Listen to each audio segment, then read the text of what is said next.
साथियों नमस्कार। Tech legal yes four channel पर मैं राजेंद्र शाही एडवोकेट आप लोगों का फिर एक बार स्वागत करता हूं।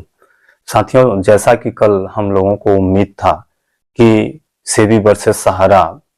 रियल एस्टेट कारपोरेशन का प्रकरण, जो कि काफी वर्षों से पेंडिंग है, 2012 से माननीय सर्वोच्च न्यायालय में पेंडिंग है,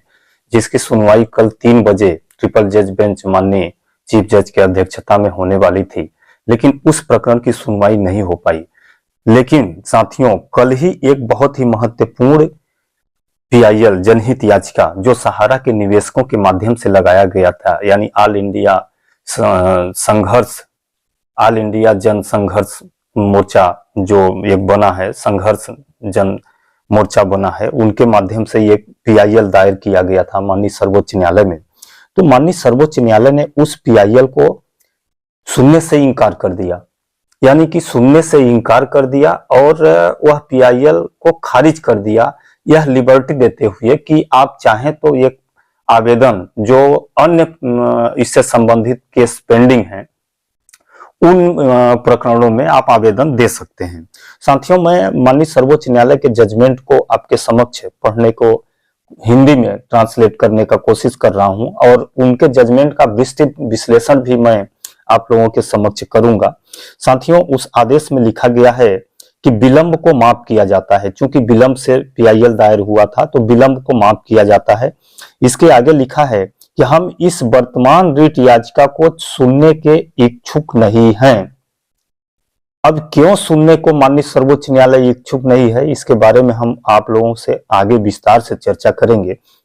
आगे लिखा है क्योंकि याचिकाकर्ता लंबित मामलों में आवेदन दायर कर सकते हैं। माननीय सर्वोच्च न्यायालय ने अपने आदेश में स्पष्ट लिखा कि हम इस याचिका को सुनने के लिए इच्छुक नहीं हैं, क्योंकि याचिकाकर्ता जो लंबित मामले हैं उसमें आवेदन दायर कर सकते हैं। उपरोक्त को दर्ज करते हुए रीट याचिका को बिना किसी गुण दोष पर टिप्पणी करते हुए, माने बिना किसी गुण दोष पर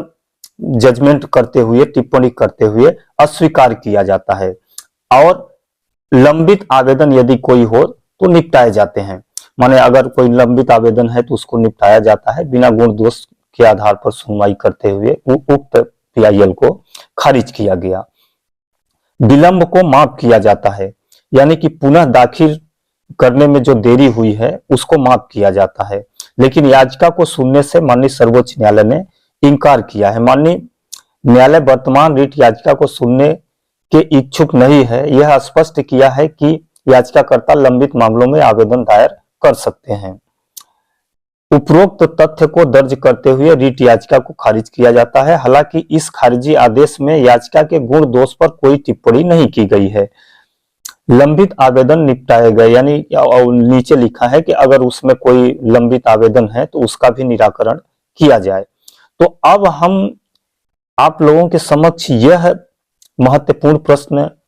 का निराकरण करते हैं कि आखिर माननीय सर्वोच्च न्यायालय इस याचिका को सुनने का इच्छुक नहीं है, क्यों नहीं है। साथियों, मैं पीआईएल दायर करने के समय ही मैं जन आंदोलन संघर्ष न्याय मोर्चा जो बना है उनसे मैं निवेदन किया था, वीडियो के माध्यम से भी प्रसारित किया था कि अगर आप सहारा इंडिया के ऊपर ब्लेम लगाएंगे तो आपकी याचिका खारिज हो जाएगी, क्योंकि सहारा इंडिया यानी चूंकि चिट फंड कंपनी से संबंधित ही मामला एक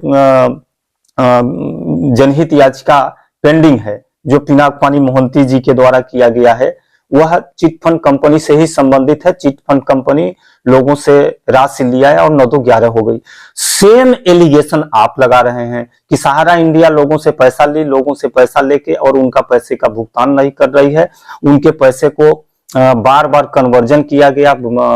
किया गया और उनकी राशि का भुगतान नहीं किया गया। यानी कि सेम एलिगेशन है जो पिनाक पानी मोहंती की याचिका में है, वही एलिगेशन आप सहारा इंडिया के ऊपर लगा रहे हैं। इसलिए माननीय सर्वोच्च न्यायालय ने बोला कि हम इस याचिका को सुनने के लिए इच्छुक नहीं हैं। अगर इस पीआईएल में जो सहारा इंडिया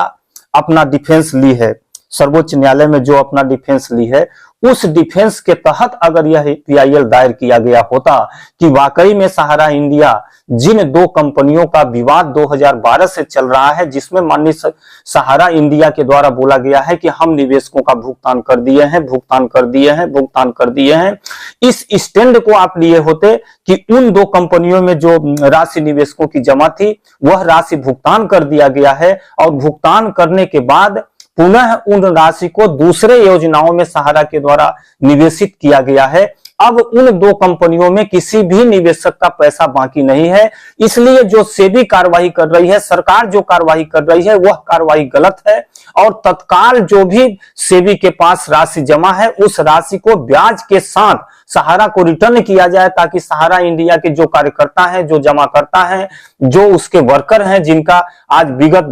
10 वर्षों से वेतन नहीं मिला है, पारिश्रमिक नहीं मिला है, निवेशकों का भुगतान नहीं मिला है, क्योंकि एक बार भुगतान सहारा इंडिया कर चुकी है, अब दोबारा उसी को भुगतान करने के लिए सेबी पैसा मांग रही है, इधर निवेशक पैसा मांग रहे हैं, तो दोहरा भुगतान करना संभव नहीं है। अगर इस तरह से पीआईएल दायर किया गया होता तो निश्चित रूप से यह पीआईएल एक अलग पीआईएल होता और इस पीआईएल को माननीय सर्वोच्च न्यायालय निश्चित रूप से सुनवाई करने के लिए तैयार हो गई होती। लेकिन इस पीआईएल में सहारा के ऊपर ही सारा ब्लेम डाला गया है, जैसा कि हम पहले भी बता रहे थे, इसलिए माननीय सर्वोच्च न्यायालय ने इस पीआईएल को सुनने से इनकार कर दिया, क्योंकि इसी से संबंधित एक मैटर पिनाक-पानी मोहंती जी का चल रहा है, जो चिट फंड कंपनियों से संबंधित है और आप भी जो एलिगेशन लगाए थे वही चिट फंड कंपनियों से संबंधित लगाए थे, इसलिए यह पीआईएल खारिज हो गया। अब निकट भविष्य में ऐसा भी लगता है कि जो प्रक्रिया चिट फंड कंपनियों के खिलाफ माननीय सर्वोच्च न्यायालय कर रही है, सरकार कर रही है, सरकार भी कई नियम कानून बनाए हैं, उसी के तहत भुगतान होगा। लेकिन भुगतान जो होगा वह भुगतान थोड़ा बहुत आशा हम लोगों को जग रही थी कि शायद महीना 2 महीना या कि न्यू साल में जो हमारा जनवरी तक में सहारा के निवेशकों का भुगतान हो जाएगा, लेकिन अब भुगतान होना थोड़ा और असंभव प्रतीत होता है, क्योंकि सहारा जो डिफेंस ले रही है उस डिफेंस के अगेंस्ट में आपके द्वारा पीआईएल दायर किया गया है और आप बिल्कुल सहारा के बातों को डिनाई कर दिए हैं, अनसुना कर दिए हैं, माने झूठा साबित कर दिए हैं। इसलिए अब जो है हम लोगों को जो उम्मीद थी, जो बचा खुचा उम्मीद था कि हम लोगों का भुगतान हो जाएगा, वह भुगतान और अधर में लटकता हुआ दिखाई दे रहा है। साथियों, आगे जैसा भी होगा, हालांकि अभी संयुक्त ऑल इंडिया जन संघर्ष मोर्चा के द्वारा बोला गया है कि हम लोगों की पीआईएल को स्वीकार कर लिया गया है, लेकिन ऐसा कुछ भी नहीं है, क्योंकि आपने जो एलिगेशन लगाए थे, जो पीआईएल में आवाज उठाए थे, वह पीआईएल में आवाज ही आप लोगों के द्वारा गलत तथ्यों पर उठाया गया था। अगर आप सहारा के डिफेंस को अपने पीआईएल में उठाए होते तो सहारा का पक्ष मजबूत हुआ होता और सहारा की जीत हुई होती, और जब सहारा की जीत हुई होती तो लाखों निवेशकों की जीत हुई होती, लाखों कर्मचारियों की जीत हुई होती, लाखों कार्यकर्ताओं की जीत हुई होती। लेकिन आप लोगों के द्वारा अपने ही पैर पर कुल्हाड़ी मारा गया है, आप लोगों के द्वारा करोड़ों निवेशकों के साथ विश्वासघात किया गया है। साथियों, इन्हीं बातों के साथ मैं आप लोगों के समक्ष माननीय सर्वोच्च न्यायालय के